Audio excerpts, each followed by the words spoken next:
तद्विद्दी प्रणिपातेन परिप्रश्नेन सेवयः उपदेक्षन्ति ते ज्ञानः ज्ञानिनः तत्त्वदर्शिनः ते ज्ञान पैगाबरवे जरी मणी हाती आणावे तरी संताया बजावे सर्वस्वी समचरण सरोजं सांद्रनीलांबुदाभं जगननीतपानी मंडनं मंडनानां तरुण तुलसीमाला कंदरं कंजनेत्रं सदयधवलहासं विठ्ठलं चिंतयामि ते ज्ञान पैगाबरवे जरी मणी हाती आणावे तरी संताया बजावे सर्वस्वेसी. संत श्रेष्ठ संत महावैष्णव ज्ञानोबराया आणि भगवान श्रीकृष्ण परमात्म्याच्या भगवद्गीतेमध्ये ज्ञानोबरायांनी लिहिलेले टीके आपण सेवेकरता घेतलेला श्लोक आहे तो 4थ्या अध्यायातला 34वा श्लोक आहे.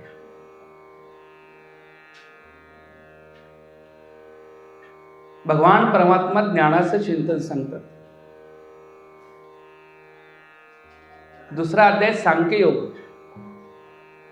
11व्या श्लोकापासून पुढे चिंतन सांख्य चिंतन सांगायला सुरुवात केली आणि ज्ञानाची परिपूर्णता झाल्यानंतर ज्ञान का सांगितलं गेलं याचं चिंतन महत्वाचं.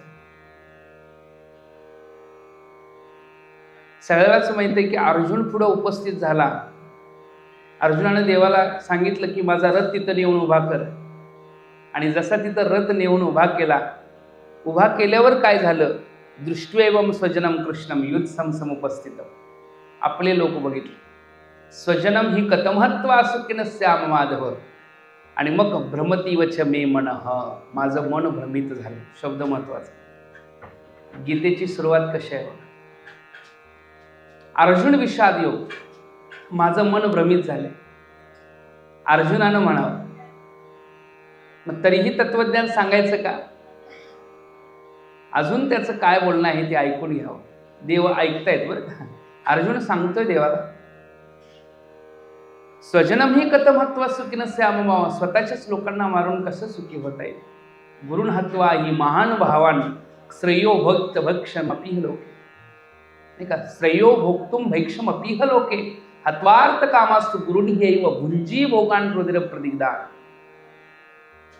आणि म्हणून भ्रमतीवच मे मनः त्या अर्जुनाचा जी स्वभावता प्रस्तुत झालेली आहे आणि म्हणून त्या ठिकाणी पुन्हा अर्जुनाच्या लक्षात आलं की आपलं जे भ्रमित झालेलं मन आहे मोहित झालेलं जे मन आहे त्या मनाच्या त्या मोहातनं त्या भ्रमातनं निवृत्त करण्याकरता जगातलं कुठलं साधन प्रस्तुत दिसत नाही.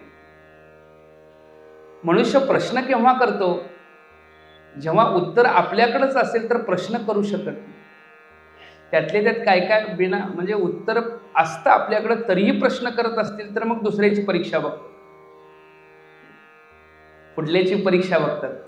प्रश्न माहित आहे आता सरांना माहित आहे उत्तर माहित आहे तरीही प्रश्न करतो. याचं कारण आहे परीक्षा बघतोय पुढला योग्य आहे की नाही. अर्जुनाचा हा प्रश्न अर्जुनाकरता तयार झालेली भावता मनाची वृत्तीता ही अशी आहे की अर्जुनाचा देवाला केलेला प्रश्न आहे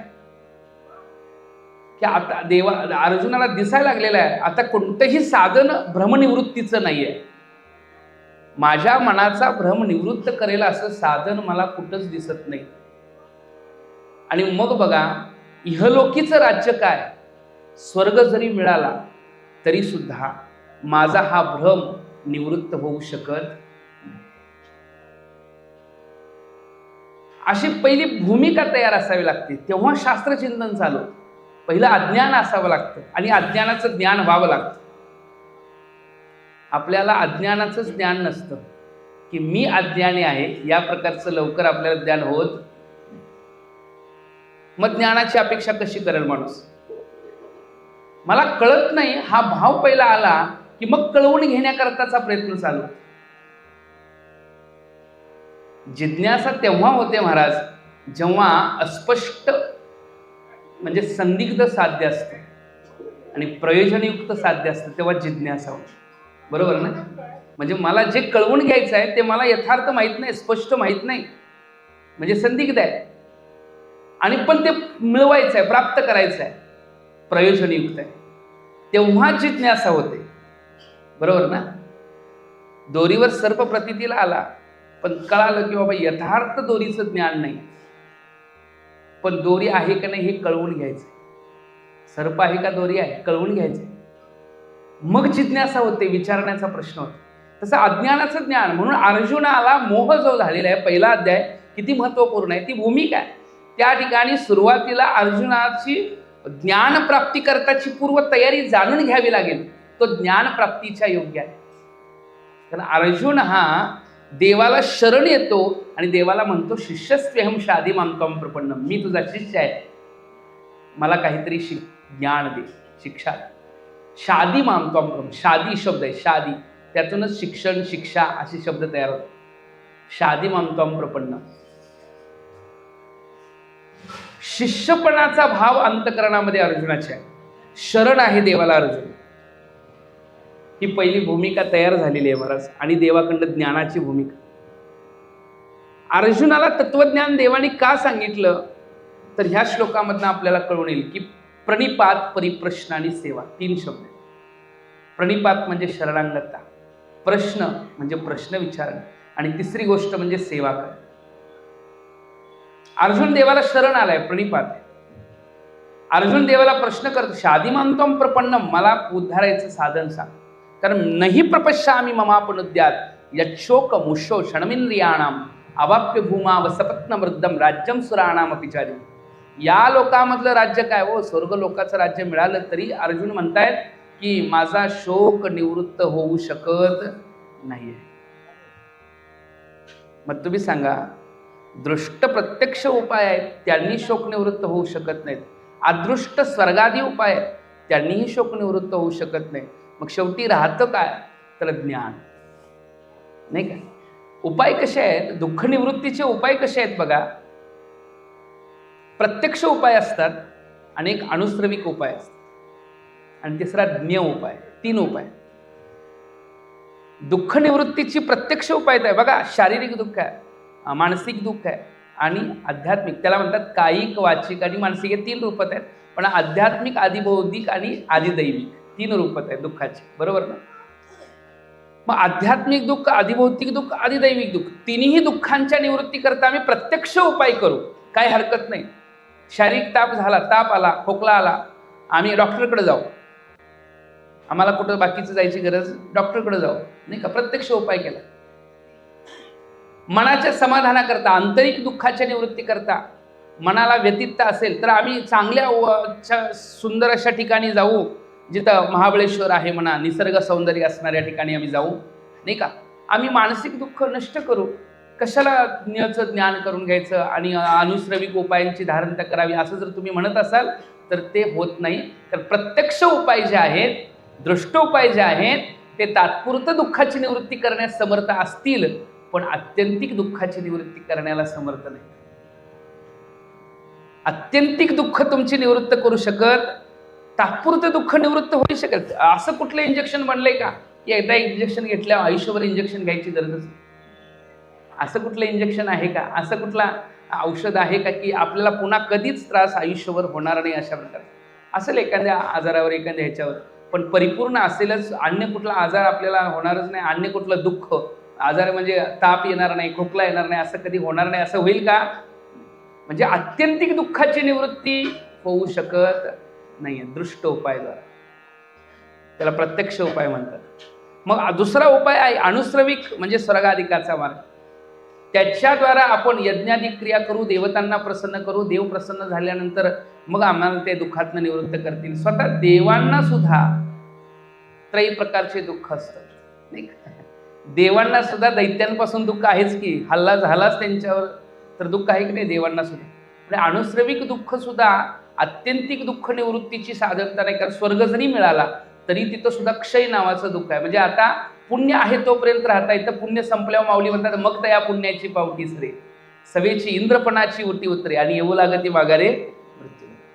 तिथलंही सुख किती वेळा आपण अनुभव घेऊ शकेल. याचा अर्थ दृष्ट उपायही उपयोगाचे नाही, अनुश्रविक उपाय ही आत्यंतिक दुःख निवृत्ती करता उपयोगाचे होऊ शकत. याच्याकरता एकमेव एक उपाय आहे ज्ञ, म्हणजे ज्ञान. मग ते ज्ञान, उपाय शोधण्याचा बराच प्रयत्न झाला, उपाय भेटत नाही. कळालं ज्ञानादेव तू कैवल्यम, ज्ञानानं अनुभवता येईल, ज्ञानाच्या दिशेनं आपला प्रवास चालू आहे. मग भक्ती ज्ञान हे एकच स्वरूप आता आपण घेऊ. ज्ञानोत्तर भक्ती हे त्याच्या पुढे जाऊन आपण करू, पण पहिलं ज्ञान तरी व्हायला पाहिजे. आणि मग त्या दिशेने जात असताना, मग त्या दिशेने जाताना सुद्धा भक्ती काम करते.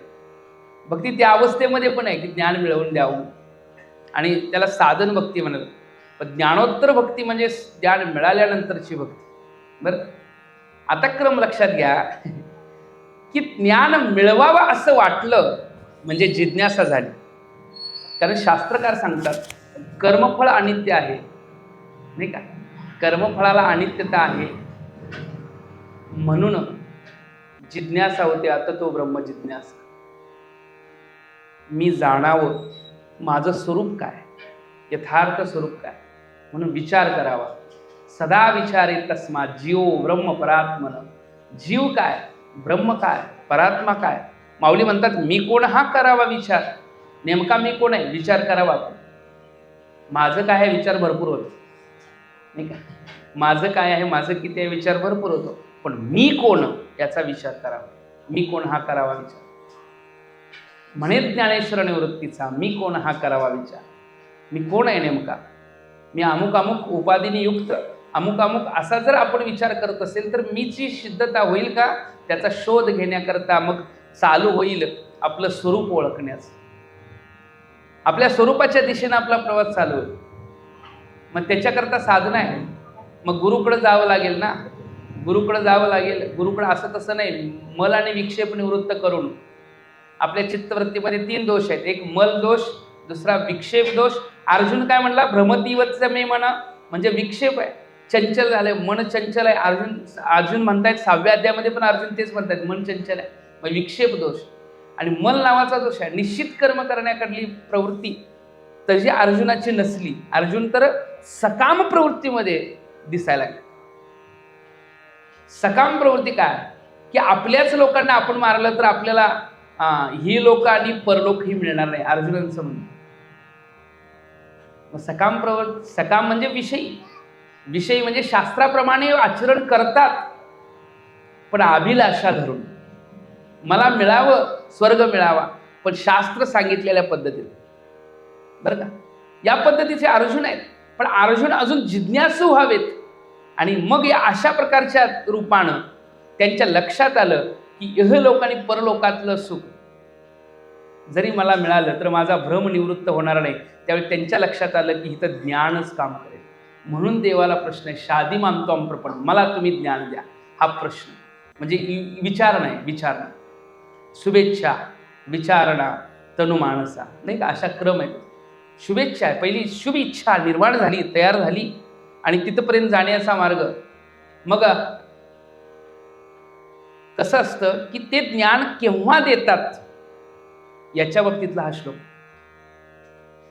प्रणिपात, परिप्रश्न आणि सेवा. किती शब्द आहेत? 3 आहेत. प्रणिपात शरणांगत, प्रश्न, प्रश्न करावा लागेल, आणि तिसरी गोष्ट सेवा. या तिन्ही गोष्टी गुरूंना अपेक्षित नाहीत, पण शिष्याला अपेक्षित आहे.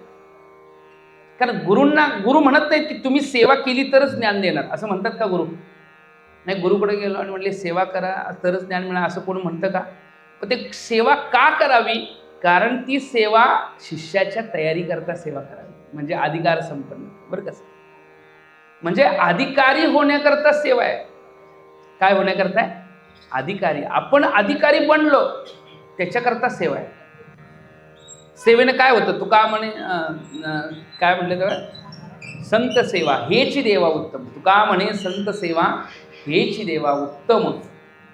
आणि संत सेवेने तात्काळ दासा भेटतो गोपाळ. गुरूंची सेवा, संतांची सेवा,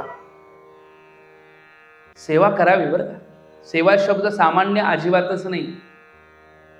तुम्हाला वाटत असेल सेवा म्हणजे काय हो? आपण पारायण, वाचन, चिंतन, नामचिंतन, भक्ती आपण करतोय, फार मोठी गोष्ट आहे, आनंदाची, आणि परंपरेनं आपल्यात चालू आहे. किती वर्ष आहे महाराज? 50 वर्ष होऊन गेले, म्हणजे त्याच्या अधिक म्हणूया आपण. मग एवढा जुना सप्ताह आहे, आणि या सप्ताहामध्ये एवढ्या वर्ष झालेली चालू असणारी ही सेवा म्हणता का कार्यक्रम म्हणताय? शब्द सेवा का महत्वाचा आहे? सेवा निरपेक्ष केली जाते, त्याचं नाव सेवा असतं. मी जर ठरवून पाकिट इथं आलोच तर माझा सेवा म्हणता येणार नाही. मी कार्यक्रम म्हणू शकतो. कीर्तनाचा काय आहे? कार्यक्रम. सेवा म्हणता कसं येईल? कारण निरपेक्ष केली जाते, त्याचं नाव काय आहे? सेवा. का म्हणे संत सेवा हेच देवा. ती सेवा कशी करावी? माऊली ओवी देतात. तनु मनु जीवे चरणासी लागावी, अगर्वता करावे दास्य सकळ. इथं 2 तास तुम्ही विना घेतलात तरी सुद्धा, मी विना घेतला गावभर सांगायला लागला तर सेवा म्हणता येत नाही.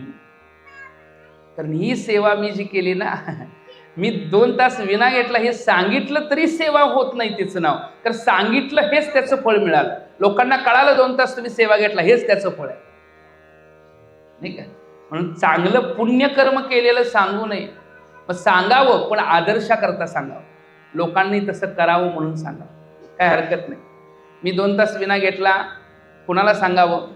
तुम्ही पण 2 तास विना घ्यावा ह्याकरता सांगायला काय हरकत नाही, बरं. पण लोकांनी मी केलेलं काम मोठं मानावं एवढ्याकरता सांगू नये, बरं का? कसं असतं बघा, बीज पेरल्यानंतर ते तुम्ही उघडं ठेवता का त्याला झाकून टाकता? झाकून टाकता ना. बीज पेरलं आणि त्याच्यावर माती टाकली तरच ते उगवून येऊ शकतं.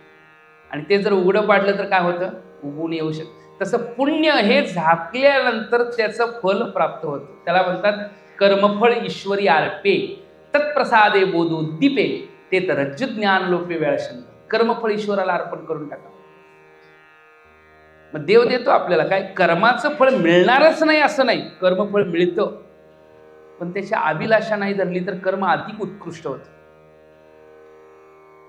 अभिलाषा धरल्यामुळे काय होतं? मन चंचलामुळं कर्म स्थिर होत नाही, कर्माकडे लक्ष देत नाही. आम्ही कर्मफळाकडे अपेक्षा करून जर कर्म करायला लागलो तर कर्माकडे निम्म लक्ष आणि फळाकडे निम्म लक्ष. आणि नुकतं कर्माकडे लक्ष असेल तर फळाकडे लक्ष, फळ मिळायचं ते मिळणारच.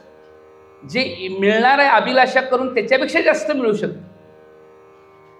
त्याला म्हणतात निरपेक्ष कर्म कर. कसलं कर्म?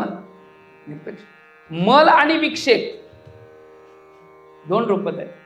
मलामध्ये 2 प्रकार आहेत, एक निश्चित कर्म आणि एक सकाम कर्म. मल नावाचा दोष आहे, ते निश्चित कर्मामुळं मल नावाचा दोष, अपेक्षा आहे. पण सकाम कर्म करणं हे मल नावाचा दोष जरी नसला तरी अभिलाषित असल्यामुळं कर्म आहे, सकाम कर्म. ते पुण्याची प्राप्ती करून देते. कसं आहे बघा, कर्म 3 रूपात त्याचं रूपता समजू. तिचं नित्य नैमित्तिक, काम्य आणि उपासना ही वेगळा भाग, प्रायश्चित्त. पण ह्यात आणि आपल्याला समजायचं असेल तर कर्म जे आहे त्याची रूपता कशी आहे तर निश्चित कर्म आणि सकाम कर्म. आणि त्याच्या पुढे जाऊन तिसरं आहे निष्काम कर्म. किती कर्म झाले? 3 रूपता समजून घ्या. निश्चित कर्म म्हणजे शास्त्राने सांगितले करू नका. चोरी करणं चुकीचं आहे, करू नका. खोटं बोलणं चुकीचं आहे, बोलू नका. वाईट वागणं चुकीचं आहे, चुकीचं. वाईट वागणं, दुसऱ्याला त्रास देणं, दुसऱ्याला फसवणं, आणि हे सगळं निश्चित कर्म आहे. शास्त्र कधी याला मान्यता देऊ शकत नाही. शास्त्राद्वारा याला मान्यता दिली जात नाही, प्रमाणित होऊ शकत नाही.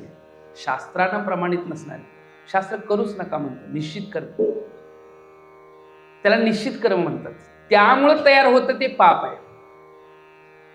दुसरं कर्म असतं जे शास्त्र सांगतात करा, पण त्याच्याकरता शास्त्राने विविध प्रकार सांगितले की बाबा स्वर्गाच्या प्राप्तीचंही कर्म आहे, त्याच्याकरता यज्ञाधिक करत असतं. चांगलं पुण्य निर्माण होणारं कर्म, पुण्य निर्माण होणारं कर्म आहे ना, त्यामुळं पुण्य मिळतं. मग त्याला म्हणतात सकाम कर्म. कोणता तरी यज्ञ केला पण ते यज्ञाला अगोदर संकल्प केलाय कुठल्या तरी अपेक्षेने, आणि म्हणून ते सकाम कर्म म्हणावं लागतं, बरोबर ना? मग सकाम कर्म आहे ते सुद्धा भक्त या मार्गाकडे जाणारे लोक स्वीकारत नाहीत, परमार्थिक मार्गाकडे. अनपेक्ष सुचिर दक्ष उदासन गतवता सर्वारंभ प्रत्यागी योमद भक्त समे प्रिया. देवाला आवडणारा भक्त अपेक्षा रहित असतो. देवाला आवडणारा भक्त कसा असतो? अपेक्षाच करत नाही, तो कुठलीच अपेक्षा नाही. आता अपेक्षा ही एवढी सूक्ष्म आहे की आता आपल्या मनामध्ये काय अपेक्षा आहेत, महाराजांना जरा असं काहीतरी सांगावं कळलं असं, निदान एवढी तरी अपेक्षा आहे की नाही? काहीतरी अपेक्षा आहे. त्यामुळं मन स्थिर राहत नाही, शरीर सुद्धा स्थिर राहत नाही. मग सारखं शरीर हालायला लागलं, एखादं म्हणत असले याचं कवा संपायचं. ही सुद्धा एक प्रकारची काय आहे, अपेक्षा आहे. सारखं मनाची अस्थिरता ही आपल्याला समाधान देऊ शकत नाही. मनाची काय आहे, अस्थिरता. आणि ती अस्थिरता व्हायला कारण काय, तर मनामध्ये कल्पना, संकल्पना, विचार, ते पण कसले विचार, परमार्थिक नव्हे बरं का, चालू असणाऱ्या अपेक्षाकृत संकल्पना, अपेक्षा. म्हणून माऊली म्हणतात प्रवृत्ती आणि निवृत्ती ओझे नेके मती, अखंड चित्तवृत्ती आठवी माती. प्रवृत्ती पण नाही, निवृत्ती पण नाही. ही मला पाहिजे पण असा विषय पण नाही, ही मला नको पण असा विषय पण नाही. स्वीकार आणि त्याग म्हणजेच राग आणि द्वेष दोन्ही पण. अशा स्थिरतेचा अवस्था असते, स्थैर्य अवस्था अशी असते. याला म्हणतात सहजा अवस्था. सहजा अवस्थेनं जगता आलं तर नाही, उत्कृष्ट जीवन आहे. तिथं शास्त्रकार सांगतात उत्तमा सहजा अवस्था. सहजा अवस्था उत्तम अवस्था आहे. बसलोय त्या ठिकाणी सहज बसायचं, काही टेन्शन नाही.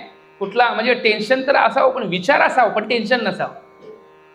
विचार असावेत की आता उद्या काय करायचं, परवा विचार असावेत. त्याच्याकरता एक विशिष्ट वेळ देऊया. उद्या आपण काय करायचं, परवा काय करायचं याचं नियोजन करण्याकरता एक वेगळा वेळ आपण देऊ शकतो की नाही. का सारखं तेच विचार चालू, उद्या काय, परवा काय, परवा काय, नाही का. आत्ता काय बसलोय, साधं प्रवचनला बसलोय म्हणल्यावर प्रवचनाशिवाय दुसरा कुठला विचार चालू नसला, बरोबर ना. सहजा अवस्था, उत्तमा सहजा अवस्था.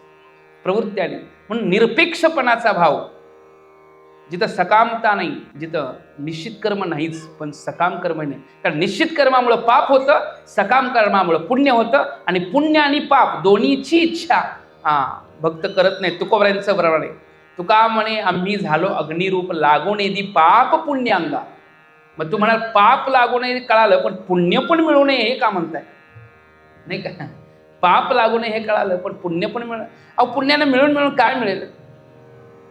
ज्ञान मिळवण्याकरता पुण्य उपयोगी असेल तर बरं आहे ना. संतांची प्राप्ती करून देणारं पुण्य बरं आहे. पण सकामतेनं केलेलं कर्म आहे, काहीतरी सुख मिळावं, स्वर्ग मिळावा, हे पुण्य ते स्वर्गही मिळवून देतं. खिशात पैसे आहेत, त्या खिशातल्या पैशाने टीव्हीही खरेदी करता येतो, मोबाईलही खरेदी करता येतो आणि ग्रंथही खरेदी करता येतो. आता भक्त आहे तो काय खरेदी करेल. पंढरपूरला गेलाय, पंढरपूरला गेल्यानंतर तिथं ग्रंथ मिळतात, टी व्ही काय गावाकडे पण मिळतात. पण पंढरपूरला गेल्यानंतर तिथं टी व्ही खरेदी करावी, मोबाईल खरेदी करावा का ग्रंथ खरेदी करावा. ग्रंथ काय सगळीकडेच मिळेल असं म्हणता येत नाही. मग काय म्हणणं आहे, काय केलेलं बरं आहे. भक्त म्हणणार की देवाची साधना करायला आपल्याला इथं आपण आलोय पंढरपूरला म्हटल्यानंतर पंढरपूरमधनं आपण घेऊन काय जावं. आपण भक्त आहोत, त्यामुळे भक्ताला जे अपेक्षित असणाऱ्या गोष्टी आपण साहित्य खरेदी करेल का नाही सांगा, ज्या ठिकाणी गेलं. नाहीतर येताना चादरी शाली नाही का, काय हरकत नाही, ती सुद्धा तिथे उत्कृष्ट आहेत म्हणून आणायला पण काय हरकत नाही. पण कसं आहे माहिती आहे का, आपल्याकडे पैसे तेवढे असतील तर आणायला काय हरकत नाही. पण पैसे थोडे आहेत, पैसे समजा थोडेच आहेत, उदाहरण द्यायला लागलं, पैसे थोडेच आहेत, त्यातनं काय खरेदी करावं याकरता आपण स्वतंत्र आहे, बरोबर ना. समजा तुम्ही गारगोटीला गेला, खिशात पैसे आहेत घराकडे येण्यापुरतेच, आणि येण्यापुरतेच पैसे असतील तर तुम्ही तिथं हॉटेलमध्ये जेवत बसाल का घराकडे याल. मग येताना नाही तर मग चालतच यावं लागेल. बरोबर ना. पहिल्या काळातली उदाहरण आहेत, आता काय गाड्या भरपूर आहेत. विषय काय सांगायचा होता की आपल्याकडे पुण्य आहे, पण त्या पुण्यानं स्वर्ग मिळवावा का भक्ती मिळवावी हे आपण ठरवायचं. कोण पुण्य त्यांचा होईन सेवक. त्यांची सेवा करणारा सेवक बनायचं असेल तर कुठलं तरी पुण्यच लागतं. तर बहु अवघड आहे संत भेटी, भाग्याचा उदय तेहे जोडी संत पाय. म्हणजे पुण्यच लागतं की नाही सांगा. त्या पुण्याचा वापर आपण स्वर्ग मिळावा म्हणून करावा का संत भेटावे म्हणून करावा. खरं म्हणताय बघा जरा व्यवस्थित सांगा. स्वर्ग मिळावा म्हणून करावा का तर सुखी समाधानी जीवन मिळावं म्हणून करावा. याला म्हणतात सकामतेनं करणं आणि निष्कामतेनं करणं, दोन्ही रूप. मग कोणत्या पुण्यानं संत भेट देतील. साध्या पुण्यानं नाही, सकाम पुण्यानं नाही, तर निष्काम पुण्यानं संत भेटतात, जे सेवा शब्द आहे. संत भेट द्यायला सुद्धा निष्काम पुण्य लागतं. आणि संतांची सेवा करणं हे एक निष्काम पुण्य होतं, त्यामुळं ज्ञान मिळतं. दोन शब्द. संत भेटण्याकरता सुद्धा निष्काम पुण्य लागतं, आणि संत भेटल्यावर त्यांची सेवा केली तर ही सुद्धा निष्काम असेल तर त्यामुळं ज्ञान मिळतं. इथला शब्द आहे प्रणिपातेन परिप्रश्नेन सेवया. मग उपदेक्षन्ति ते ज्ञान. प्रणिपात, परिप्रश्न आणि सेवेचं फळ काय आहे? अर्ध्या चरणात पुढल्या सांगितलेलं. मग तद्विद्धी, ते विद्धी, ते जाणा. काय? प्रणिपात, शरणांगत, शरण व्हायला पाहिजे. कसं शरण जायचं याचं ही विधी सांगितली. कसं जावं शरण, नाही का? तनु मनु जीवे. तन मन आणि जीवे शब्द बघा. तनु मनु जीवे. तनु म्हणजे शरीर, मनु म्हणजे मन, आणि जीवे म्हणजे आत्मधला आपली स्वरूपता, कारण शरीर. स्थूल शरीर, सूक्ष्म शरीर, कारण शरीर. जीवत्व दशेला कारण अंतकरण उपाधी आहे, आणि उपाधी सहित, उपाधी सहित बरं का, म्हणजे अहम अहम नाही करून, तर तनु मनु जीवे, स्थूल शरीर, सूक्ष्म शरीर, कारण शरीरासहित त्याला ज्ञानोबरांची ओवी आहे. अहम वाचा चित्त अंग देवनिया शरण रिग महोदतिका गांग रिगाले देस. जशी गंगा नदी समुद्राला मिळाल्यानंतर महाराज की आता तिचं नाव गंगा शब्द राहतो का, आता ती समुद्र रूप झाली. तद्वत आहे की भक्त आणि देव एवढ्या अवस्थेला पोचतात की तुम्ही आम्ही पांडुरंगा भिन्न ऐसे काय सांगा. तुम्ही आम्ही पांडुरंगा देहभाव हरपला तुझं पाहता विठ्ठला. देहभाव राहिला का? मनोभाव आता कोटे धावे मन तुमचे चरण देखलिया. आणि जीवभाव तुका म्हणे जीवभाव देवापायी ठेवून या काही न मागती. तिन्ही रूपत आहे. अहम वाचा चित्त अंग. अहम म्हणजे कारण शरीर, वाचा चित्त म्हणजे सूक्ष्म शरीर, अंग म्हणजे स्थूल शरीर. आपले तीन शरीर, कारण शरीर, सूक्ष्म शरीर, स्थूल शरीर. त्याच्या पलीकडे जाऊन महाकारण शरीर, तो आपल्याला भाग आपल्याला बघायचा नाही. आता फक्त एवढंच सांगायचं की कसं शरण जावं, नाही का, कसं शरण जावं. प्रणिपातेन तनु मनु जीवे चरणासी लागा. माऊलीच्या भाषेत बरं का. मग काय होतं? सेवा झाली, शरणांगा झाली. प्रश्न, तुम्हाला प्रश्न करायची काय गरज? सेवा शब्द आपण बोललो नाही का, आणि कुठला बोललो? प्रणिपात शब्द बोललो. प्रणिपातेन परिप्रश्नेन सेवया. आता प्रश्न, तुम्हाला प्रश्न करायची गरज काय हो महाराज? संतांना कळणार नाही का प्रश्न? अहो प्रश्न काय करतो आपण, काय प्रश्न केलाय याच्यावरून आपली योग्यता कळते, नाही का. आपण काय प्रश्न केलाय, इयत्ता पहिलीतला पोरगा प्रश्न काय करू शकतो? पहिलीच्या योग्यतेचे ना. 10वीतला व्यक्ती 10वीतल्या पद्धतीनं प्रश्न करू शकतो मुलगा, आणि समजा जास्त PhD वाला असेल तर PhD वाल्या पद्धतीनं प्रश्न करतो, बरोबर ना. तसं साधक आलेला आहे, त्याच्या प्रश्नावरून त्याची योग्यता कळते. तो जर म्हणत असेल महाराज माझा वरचा मजला कवा पूर्ण व्हायचा, असा जर प्रश्न असेल तर ओळखून जायचं की अजून साधक दशा कुठे आहे. आणि तो जर विचार असेल कायमी उद्धार पावेन, असा जर प्रश्न असेल, तुकोबराय सांगतात प्रश्न कसा करायचा. कायमी उद्धार पावेन, काय कृपा करील नारायण, ऐसे तुम्ही सांगा संतजन करा समाधान चित्तमान. असा असेल प्रश्न तर ओळखलं जातं की यांना कुठलं ज्ञान दिलं पाहिजे, बरोबर ना. पण प्रश्नोपनिषद बनले. नचिकेतानं यमांना प्रश्न केले. प्रश्नोपनिषद आहे. प्रश्न करता आला पाहिजे. प्रश्न हे आपल्या योग्यतेप्रमाणे असतो. जिज्ञासा असते, जिज्ञासित प्रश्न असावा, खोडीलपणाचा नसावा. खोडीलपणानं म्हणजे माहिती आहे पण तरी पण विचारतो महाराज हे कसं काय, तर ही सेवा करून नम्रता घेऊन आलेली प्रश्नता नव्हे. प्रणिपातेन परिप्रश्नेन. आणि तिसरी गोष्ट आहे सेवया. काय करावं? तद्विद्धी. तद्विद्धी म्हणजे ते जाणं, त्याच्याकडे ती विधी आहे, त्या दिशेचा भाव. हे जाण अर्जुना. प्रणिपात, परिप्रश्न आणि सेवा. मग काय होतं त्यामुळं? कोणाकडे जावं? तर गुरुकडे जावं अशा पद्धतीनं. मग गुरु काय करतात? उपदेक्षन्ति ते ज्ञान. ते ज्ञानाचा उपदेश करतात. अधिकारी पुरुषाला ज्ञानाचा काय करतात? उपदेक्षन्ति ते ज्ञान. ज्ञानीनः तत्वदर्शी. उपदेश करतात त्या ज्ञानाचा. आता ते ज्ञान कोणतं उपदेश करतात हे जरासं आपण नंतर बघू. अगोदर कोणाकडे गेलो शरण? ते गुरु. ज्ञानीनः तत्वदर्शीनः. कोणाकडे गेलो शरण आपण? गुरुकडे गेलो. मग गुरुकडे जावं, पण कोणत्या गुरुकडे जावं? ज्ञानीनः तत्वदर्शीनः. जे ज्ञानी आहेत आणि तत्वदर्शी आहेत याचं एक गुरुजी भाऊसाहेब पाटील गुरुजी आमचे गुरुजी सांगायचे की ज्ञानीनः म्हणजे काय तर श्रोत्रिय, तत्वदर्शीनं म्हणजे ब्रह्मनिष्ठ. ज्ञानीनं म्हणजे श्रोत्रिय आणि तत्वदर्शीनं म्हणजे काय ब्रह्मनिष्ठ. मग कृपाळू शब्द इथं दिसत नाही. 3 गोष्टी पाहिजेत, श्रोत्रिय, ब्रह्मनिष्ठ आणि कृपाळू. 3 शब्द पाहिजेत ना, श्रोत्रिय, ब्रह्मनिष्ठ आणि कृपाळू 3 शब्द पाहिजेत. मग ह्या ठिकाणी ज्ञानीनं तत्वदर्शीनं दिसतं. मग माऊलींनी भगवंताला हेच बोलायचं आहे.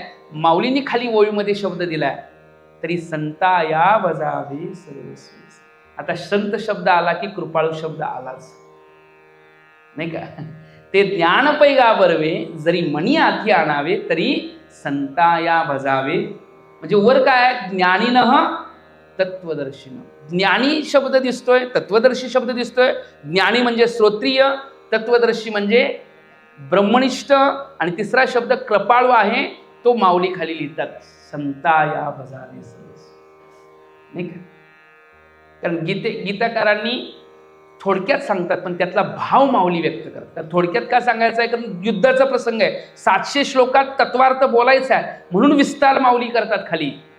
देवाला नेमकं काय सांगायचं आहे अर्जुनाला कळतं लगेच सांगितलं राहिलं, पण आपल्याला कळावं म्हणून खाली विस्तार आहे.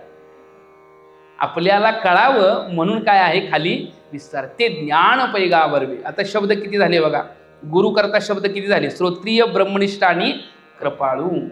त्यालाच भगवंत ज्ञानीनः तत्वदर्शी. श्रोत्रिय पाहिजे. श्रोत्रिय म्हणजे शास्त्रचिंतन करणारा, शास्त्राभ्यास करणारा, शास्त्राला मानणारा, शास्त्रावर श्रद्धा असणार.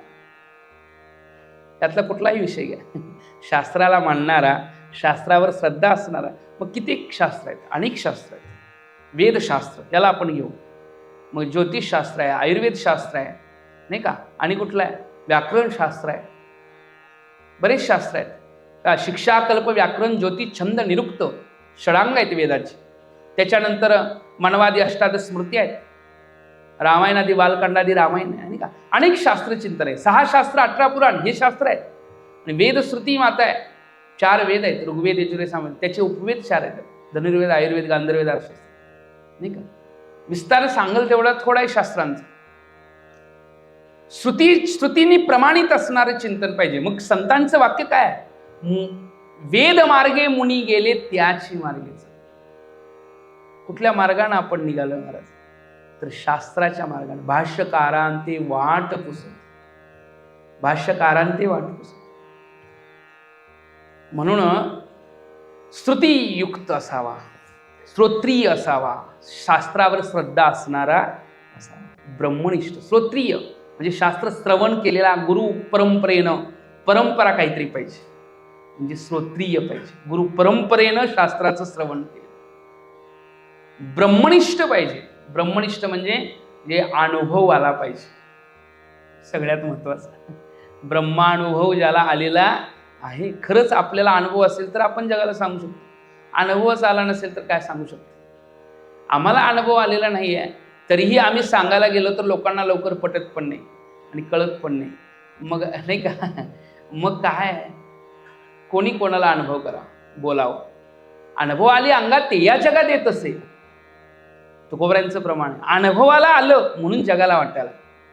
तुकोबरायांनी स्वतः अनुभवलेला आहे परमार्थाचा अलौकिक अनुभव. तुकोबरायांनी किती मोठ्या त्यागाची गोष्ट तर तुकोबरायांच्याकडे. दुष्काळ पडल्यावर आपला सगळा कर्जाची जी होते आपल्याकडे पत्रक सगळी इंद्रायणीत बुडवून टाकली नदी. कोण असं करू शकते सांगा. एवढा मोठा त्याग ज्यांच्या पाठीशी आहे, त्याग आहे. आणि पाठीशी म्हणण्यापेक्षा त्यागाची अशी भूमिका आहे, त्या भूमिकेवरती त्यांचं चिंतन असतं पुढलं. ते त्याग त्यांच्याकडं जाणीवपूर्वक केला, लोकांना कळावा म्हणून नव्हे, सहज अवस्था असते. त्या अवस्था काय अशी करावी म्हणून नाही, की ठरवून नाही, की मी त्याग केल्यावर जरा लोक मला मानतील अशा करता पण नाही का. अशा करता पण नाही. नाहीतर काहीतरी मिळवायचं आहे, आत्ता जरा कमी त्याग केला तर पुन्हा काहीतरी जास्त मिळावं त्या त्यागाचं फळ, अशा करता पण तो नाही. तुकोबरायांनी जे केलेला भाव आहे तो कशा करताचा होता, अर्थ कळाला काय. तुकोबरायांचं वैराग्य सहजावस्थेतलं आहे, साध्या अवस्थेतला नाही. ते वैराग्यपूर्ण त्याग आहे. आणि वैराग्यपूर्ण त्याग आणि हे वैराग्य विवेकपूर्ण आहे. हे वैराग्य नुकतं नाही तर विवेकपूर्ण वैराग्य. पहिला विवेक आहे आणि विवेकपूर्ण वैराग्य आहे. आणि वैराग्यानं त्यांची ज्या कंड होणारी सगळ्या क्रिया सहजावस्थेतल्या असतात. ते जगाचं कल्याण इच्छितात. जगाच्या कल्याणा संतांच्या विभूती देह कष्टविती परोपकार. त्यांना काहीच मिळवायची अपेक्षा नाही. ते जगामध्ये जगाचं कल्याण असं करतात. म्हणून ब्रह्मनिष्ठ हा शब्द आहे त्यांच्याकरता लागू करतो. श्रोत्रिय ब्रह्मनिष्ठ. आणि तिसरा शब्द आहे कृपाळू आहे. जगाच्या कल्याणाकरताची तळमळ आहे. बुडते हे जन न देक वेडोळा येतो कळवळा म्हणून. तुकोबराय म्हणतात श्रोत्रियता तुकोबरायांच्या मध्ये आहे. तुकोबराय श्रोत्रिय आहेत कसे? वेदाचा तो अर्थ अम्मासीचा ठावा. श्रोत्रिय आहेत. ब्रह्मनिष्ठ तुकोबराय कसे आहेत म्हणाल तर सहजावस्थेमध्ये असतात तुकोबराय. त्या आनंदाचे डोही आनंद तरंग आनंदाची अंग आनंदाची ह्या अनुभूतीमध्ये असतात. तुका म्हणे नाही जाणीव अंतरा अंतरिया थारा आनंदाचा. ज्या अनुभूतीने युक्त असणारे असे बोलू शकतात नाही का. ज्या अवस्थेचं वर्णन आहे, ज्या अवस्थेचं वर्णन आहे की जे अवस्था तुकोबरायांना प्राप्त आहे, सर्व सुख ल्यालो, सर्व अलंकार आनंदे निर्भर डुल्लत असो. आनंदामध्ये डुल्लतात, त्या अनुभूतीमध्ये डुल्लतात. त्याला म्हणतात ब्रह्मनिष्ठ. अनुभव आहे शास्त्राचा चिंतनाचा. आणि नंतर कृपाळूत आहे, दयाळूत आहे. त्यांच्या जगाच्या कल्याणाकरता तळमळ आहे, इच्छा आहे, अभिलाषा आहे. जगाचं कल्याण बुडते हे जना न देक वेडोळा. म्हणून कृपा शब्द त्यांच्याकरता आहे. आता तुम्ही कृपावंत साधू संत जीवलग, तुमच्या कृपेचे पोसणे जन्मोजन्मी तुका म्हण. तुम्ही संत माय बाप कृपावंत, हे शब्द त्यांच्याकरता लागू आहेत. त्यामुळं काय काय शब्द लागले महाराज? श्रोत्रिय पण आहे, ब्रह्मनिष्ठ पण आहे आणि कृपाळू पण आहे. तिन्ही शब्द काय. म्हणून प्रणिपातेन परिप्रश्नेने सेवा उपदेक्षन्ति ते ज्ञान ज्ञानिनः तत्वदर्शन. ज्ञानी आणि तत्वदर्शी त्या ज्ञानाचा बोध करतात.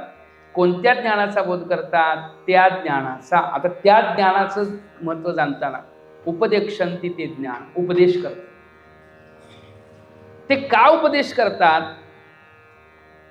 ज्यावेळी आपल्याला जी गोष्ट कळाली नाही त्याच्याकरता ती कळावी म्हणून त्या गोष्टीचा उपदेश करतात. ज्ञानच नाही म्हणून ज्ञानाचा उपदेश. कोणत्या ज्ञानाचा बोध करतात हा जर प्रश्न असेल तर त्या ज्ञानाचं स्वरूप सांगतात मागल्या ओव्यांमध्ये. ह्या श्लोकाच्या पाठीमागं काही ओव्या येऊन गेलेत बरं का. जे प्रवृत्ती पांगुळ झाली, प्रवृत्ती पांगळी झालेली, त्या ज्ञानाचं वर्णन चालू आहे. ते ज्ञान पैगावरले. ते म्हणजे कोणतं? ज्या ज्ञानाची प्राप्ती झाल्यानंतर जे प्रवृत्ती पांगुळ झाली, ज्या ज्ञानाच्या प्राप्तीमुळे प्रवृत्ती पांगुळ झाली. पुढे काय आहे वर्णन माऊली करतात बघा. तर्काची दिती गेली जेणे इंद्रिय विषय संगो.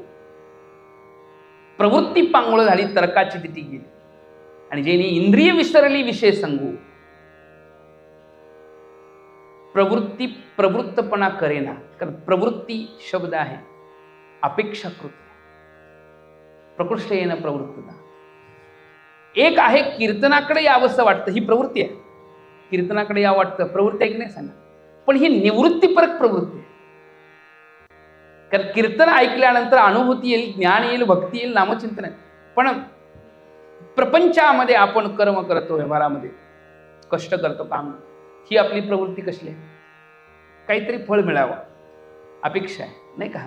दररोज नोकरीला जातो, ड्युटी करतो आपण, काहीतरी फळ मिळावं नाही का. ही प्रवृत्ती आहे. दोन प्रकारच्या प्रवृत्ती. पण जिथं प्रवृत्ती पांगळी होते, आता प्रवृत्तता नाही, मग कर्म करतो माणूस, कर्मात राहत नाही असं नाही. तो व्यवहारातली कर्म करतो सगळी, तो आपल्या कर्तव्य करतो सगळी, पण कर्तव्यामध्ये मनाची लिप्तता राहत नाही, प्रवृत्तता.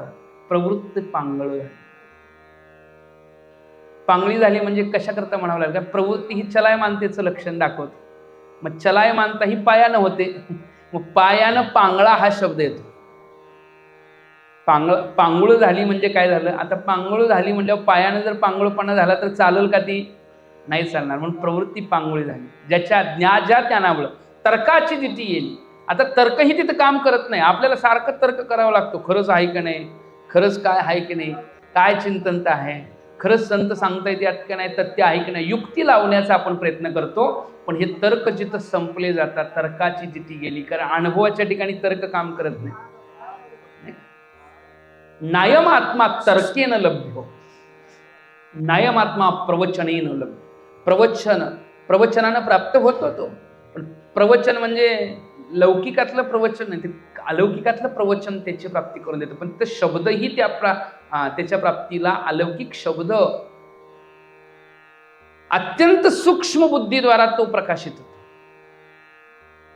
म्हणतात दृश्यते तू अग्रया बुद्धया, अत्यंत सूक्ष्म अग्रबुद्धीद्वारा त्याची अनुभूतीचा अनुभव आहे, नाही का? येतो अनुभव, बुद्धी तिथं पोचत नाही. एवढं जरी म्हटलं आपण तरी बुद्धी त्याला जाणते, पण अग्रबुद्धी जाणते, जी अत्यंत सूक्ष्म आहे, जी सत्वगुणांनी युक्त आहे. अत्यंत सत्वगुणाने अंतकरण वृत्ती जी युक्त आहे ना, ती अहमपणा जाणू शकते. म्हणून तर्काची दिटी, तर्क नुकता करणारा तो स्थूल रूपातच करतो, पण तर्काची दिटी आणि इंद्रिय विसरली विषय सांगू. इंद्रियांना काय, विषयाच्या दिशेने जात असेल तर तिकडली दिशा कशी इंद्रियांची, नाही का? मग इंद्रिय विसरले विषय सांगू. मनाचे मनपण गेले ज्या ज्ञानात, मनाचा मनपणा ही जिथं संपला. काय मनाचा मनपणा? चांचल्यता, संकल्प विकल्पता, हे नाही का? मनाचा स्वभाव आहे संकल्प विकल्प चांचल्य. मनाचे मनपण गेले, बोलाचे बोलके पण ठेले, पुढे दिलेले आहे बघा. आणि जया माझी सापडले ज्ञेय दिसे. बोलाचा बोलकेपणाही थांबला का? कारण बोलण्याचा विषय होतो का? तो अनुभूतीचा विषय आहे. बोलायचा विषय कसा आहे? बोलाचे बोलके पण ठेले आणि जया माझी सापडले ज्ञेय दिसे. दिसे शब्द म्हणजे इथं अनुभूतीच आहे बरं का, डोळ्यांद्वारा नव्हे. ज्ञेय दिसे म्हणजे अनुभूतीच प्रत्यक्ष आहे. जया माझी सापडले ज्ञेय दिसे ते ज्ञान, बरं का? ते ज्ञान पैगा बरवे. त्या ज्ञानाचा संत उपदेश करतात. उपदेशांती ते ज्ञान ज्ञानीनः तत्वदर्शिनं. ते ज्ञान पैगा बरवे, ते ज्ञान उत्तम आहे, उत्कृष्ट आहे. किती उत्तम उत्कृष्ट आहे मागं वर्णन केलंय की कशा प्रकारे त्याची रूपता तयार होते. जरी मणी आथी आणावे, इथं जिज्ञासा सांगितली, शिष्याची भावता सांगितलेली आहे. मनामध्ये त्या शिष्याच्या आलं पाहिजे की मला मिळावं. मणी आथी आणावे, बरं का? किती लोकांना वाटतं मिळावं, बरं का? लक्ष द्या. किती जरी मणी आथी, लक्ष द्या इकडं, तिकडं राहून. जरी मणी आथी आणावे, कुणाचा स्वभाव सांगितलाय सांगा?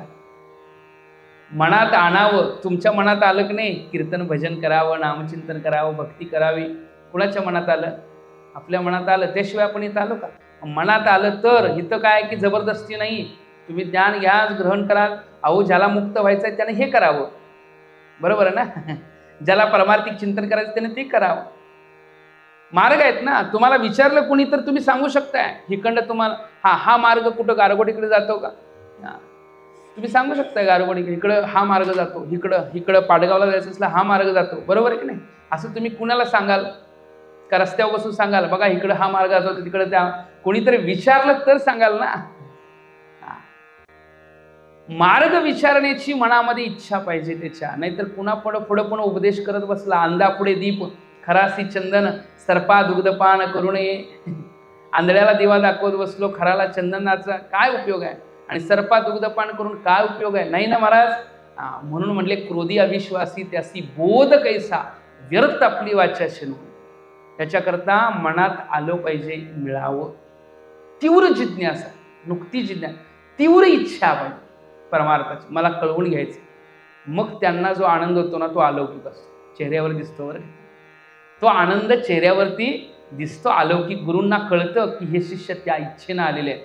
म्हणून जरी मणी आथी आणावे, मनात वाटलं घ्यावंस, तरी संता या भजावे सर्वस्व. सर्वस्वेसी शब्दाकरता पुढं माऊली वापरतात तनु मनुजी.